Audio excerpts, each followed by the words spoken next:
Senator Collins is hoping to give a boost to Maine's tourism industry by allowing more people who need an H-2B visa to work in it. Collins recently called on the acting Secretary of the Department of Labor to authorize additional H-2B visas to help fill open jobs in Maine's hospitality industry. Collins says last year, 15 million tourists, more than 10 times the state's population, visited Maine, spending more than $9 billion. What I would like to see is the federal government increase the number of this special visa called an H-2B visa that is a temporary work permit that allows people from other countries who've been vetted to come here for our tourism season, and then they return home.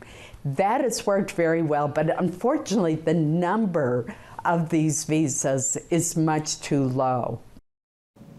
She says she's also pushing to see a return to a Bush administration policy, the return worker exemption.